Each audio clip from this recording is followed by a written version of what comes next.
Hello friends, welcome to Shah சமையல். நீங்கள் இன்னும் எங்கள் சேனலை சப்ஸ்கிரைப் செய்யலைன்னா சப்ஸ்கிரைப் பட்டனை ப்ரெஸ் பண்ணிவிடுங்க. பக்கத்தில் இருக்கிற பெல் ஐக்கானையும் ப்ரெஸ் பண்ணிவிடுங்க. உடனுக்குடன் எங்கள் அப்டேட்ஸ் உங்களுக்கு கிடச்சிரும். ஹலோ ஃப்ரெண்ட்ஸ், பொங்கல் ஸ்பெஷலுக்கு நம்ம சக்கரை பொங்கல் எப்படி செய்கிறதுன்னு பார்க்க போகிறோம். ரொம்ப டேஸ்டியானது, ரொம்ப ரிச்சானது கூட. குழந்தைங்கள்லேருந்து பெரியவங்க எல்லாத்துக்கும் சக்கரை பொங்கல்னால் ரொம்ப பிடிக்கும். வாங்க ரெசிபி எப்படி செய்கிறதுன்னு பார்க்கலாம். ஒரு பேனில் நான் 1/4 கப் அளவு பாசிப்பருப்பு எடுத்துருக்கேங்க.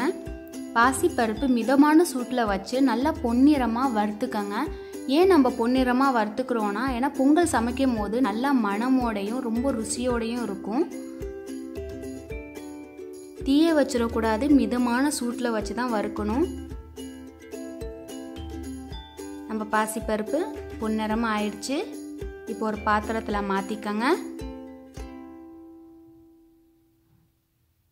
நான் பச்சை அரிசி சேர்க்கல, நான் 1 கப் அளவு சாமை அரிசி சேர்த்துருக்கேன். அதையும் சேர்த்து தண்ணியில் நல்லா வாஷ் பண்ணி 20லேருந்து 30 நிமிஷம் வரைக்கும் ஊற வைங்க.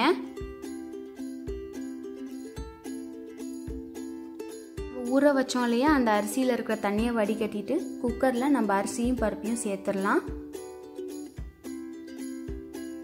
சேர்த்துட்டு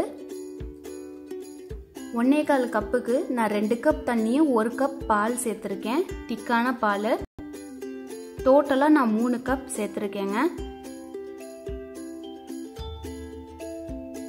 நான் 2 கப் அளவு தண்ணி சேர்த்துட்டேங்க. டோட்டலாக நான் 1/4 கப்புக்கு 1 கப் பால் 2 கப் தண்ணி சேர்த்துருக்கேங்க. இப்போது குக்கரை மூடி மிதமான சூட்டில் 3லேருந்து 4 விசில் வர வரைக்கும் வேக வைங்க பொங்கலை.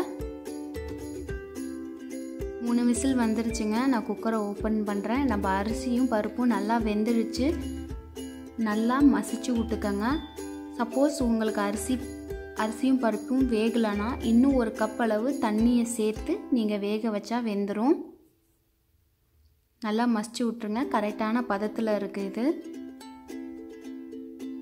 நான் 1/4 டீஸ்பூன் அளவு ஏலக்காய் தூள் சேர்க்குறேங்க.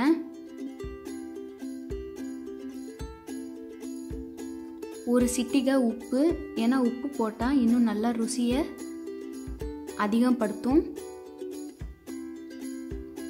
நான் 1 கப் அளவு இடித்த வெல்லம் சேர்த்துருக்கேங்க.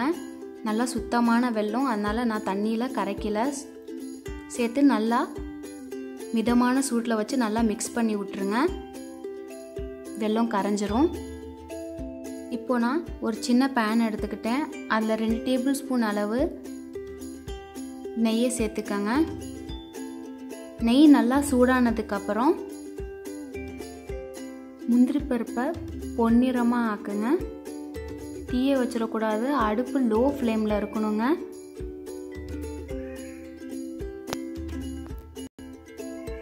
முந்திரி பருப்பு லைட்டாக கோல்டன் கலர் ஆகும்போது நம்ம காஞ்ச திராட்சையும் சேர்த்துடணும். சேர்த்து காஞ்ச திராட்சை நல்லா புஷ்ஷுன்னு பந்து போல் வந்த உடனே ஸ்டவ் ஆஃப் பண்ணிடணுங்க.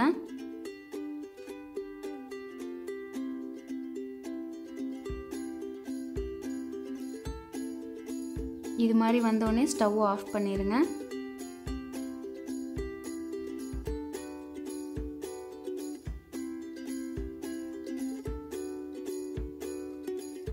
இப்போ தாளிச்சதை எடுத்து நம்ம பொங்கலில் சேர்த்துடலாம்.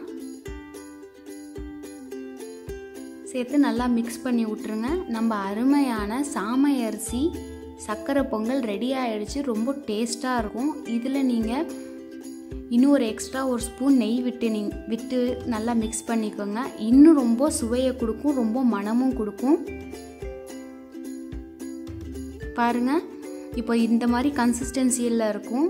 ஆறுனா இன்னும் கெட்டி ஆயிருங்க. இதுதான் கரெக்டான பதம். அருமையான சக்கரை பொங்கல் ரெடி ஆகிடுச்சு. ரொம்ப டேஸ்டானது, ரொம்ப டெலிஷியஸானது. பெரியவங்கள்லேருந்து சின்னவங்க வரைக்கும் எல்லாத்துக்கும் ரொம்ப பிடிக்கும். இந்த ரெசிபி உங்களுக்கு பிடிச்சிருந்துச்சுன்னா லைக் பண்ணுங்கள், ஷேர் பண்ணுங்கள். மறக்காமல் ஷா சமையலுக்கு சப்ஸ்கிரைப் பண்ணி நீங்கள் வீட்டில் செஞ்சு பார்த்துட்டு கமெண்ட் பாக்ஸில் தெரியப்படுத்துங்க. இனிய புத்தாண்டு நல்வாழ்த்துக்கள். தேங்க்யூ ஃபார் வாட்சிங்.